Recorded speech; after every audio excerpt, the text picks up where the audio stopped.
parents, my name is Lindsay Duke and I'm a resource teacher for Fairfax County Public Schools. I've been teaching for over 15 years and I'm a parent of 2 children. So here we are in this new role of supporting the learning of our own children at home. And I assure you that we too have thought, I can't believe I just said that. So perhaps one of the things you've been wondering is how to support your child with writing. My hope in our conversation today is that you see that we already have a lot of experience with this and you do know enough. Let's just go back to some of that first writing our children were doing. Oftentimes it looks something like this, scribbles on a page to the adult eye, and then our child, they began to say something like, it's a train with a snake and the snake is mean. We paused and we listened. And the train with the snake that's mean, they're on the track. And we listened some more. And they're on their way to see the rainbow. And we kind of reacted in awe of all the meaning in the lines. And in that way, our children already have things worth saying and they figured out ways to say them. So part of the invitation we have is to watch, to listen, and to be in awe. And that's true when our children are scribbling on a page or all the way through their experiences in school. So it's quite natural for us as parents to think about how we might be stepping in or stepping back. So let's think a little bit about that when it comes to writing at home. So to be a writer, maybe think of something you've written recently on a birthday card or a list you've made, is to think, who's it for? What do I want to say? And how can I say it? So that thinking and decision-making is the work of a writer. So one of the things we can be mindful of is how we don't take away that work when our children are writing at home. So let's just use a simple T-chart, nothing complicated here. Their decision, our decision. And consider perhaps some of the things you've been wondering as your child's writing at home. Maybe one of the things you've wondered is, should I tell my child what to write? Should I give them maybe some ideas? And that's our child's decision. And here's why. Generating ideas is the work of a writer.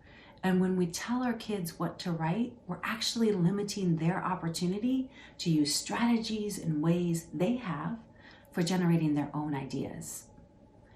Also, when we tell kids, we're building reliance and dependence, and we want our kids to be independent writers. Fairfax County has a YouTube channel and there's a playlist specifically for writing. It's a great place to go to get more ideas. You'll see there that we're asking kids to write books.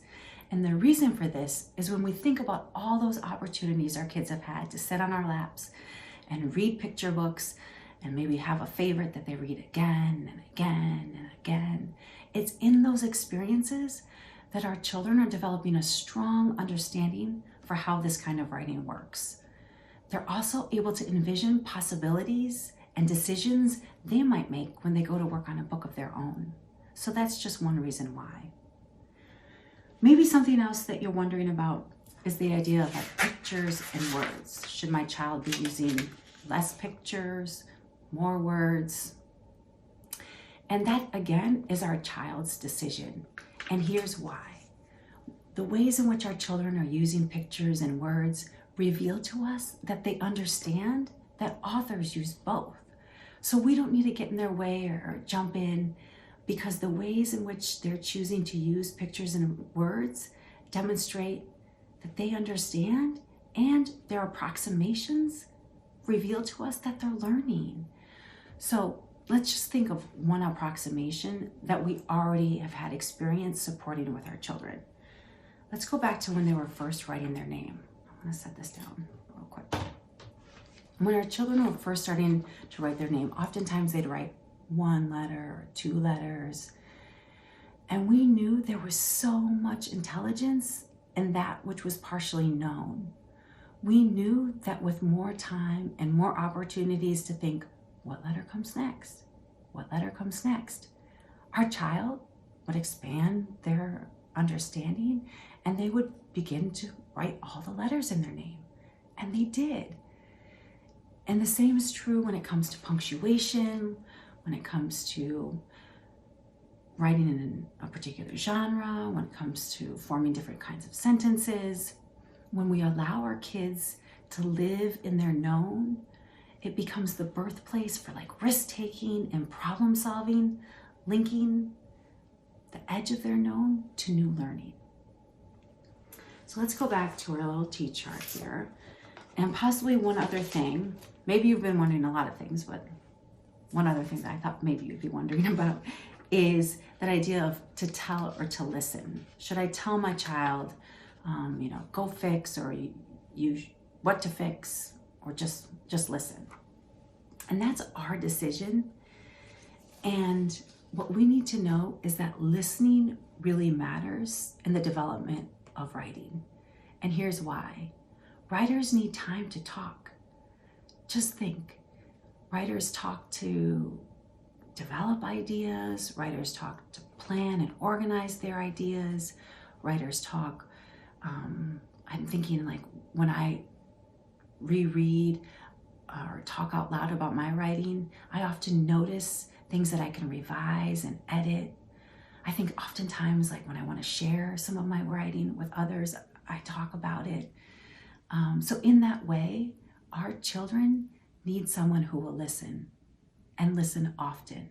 It could be us as a parent, it could be a friend, it could be a sibling. So I thought it could be helpful to see some possibilities of what it might look and sound like to listen to your child engage in the work of being a writer. These are just some possibilities. There are many possibilities. But my hope is that we know that when we pull up alongside of our child and we make the decision to listen, it can be enough. Thank you.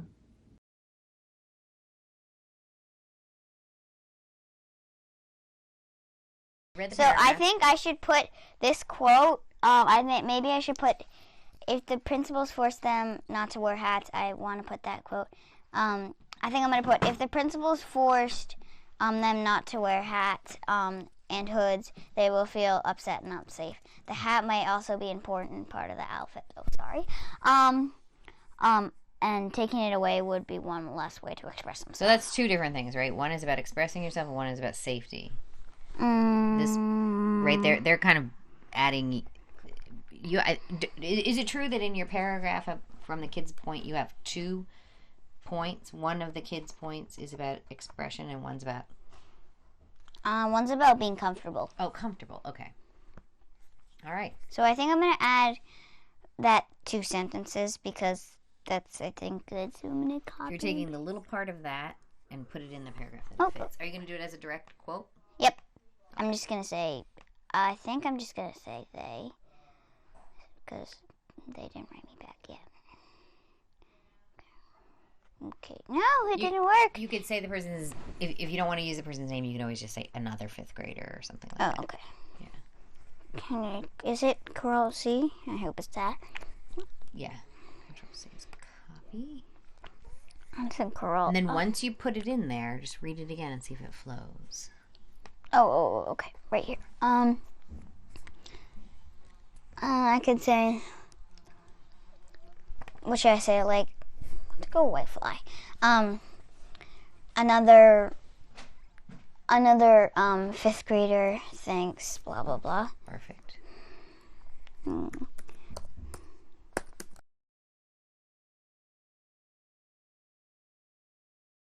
I also know you were writing a concert review too. Yeah, because I saw it, like I was there, so I wanted to review it because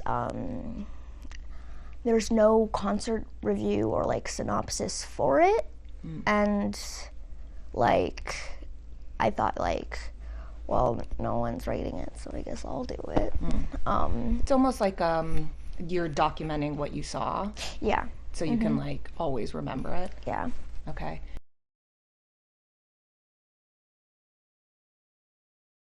Hi, friends. Hi friends, we're happy to see you today. We want to talk to you about some decisions that writers can make. Max, can you talk to us a little bit about what are some of the tools that you use when you make books or other things? I got paper, pencils, and crayons in my folder. In your folder. And if you open your folder, can you show us some of the things that you've decided to write? Yep. This is a comic book. And this is a snake book with a heart on it. This is a Moses book.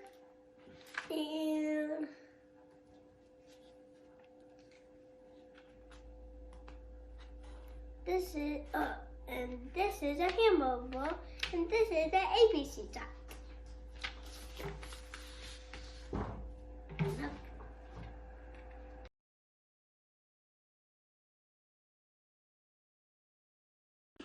Hi friends, I'm so happy to see you today. I have a book about making new sandwiches. Step 1, get the bread. Step 2, get the ham. Step 3, get the mayonnaise. Then get the pickles. Yummy! You can make your own book too.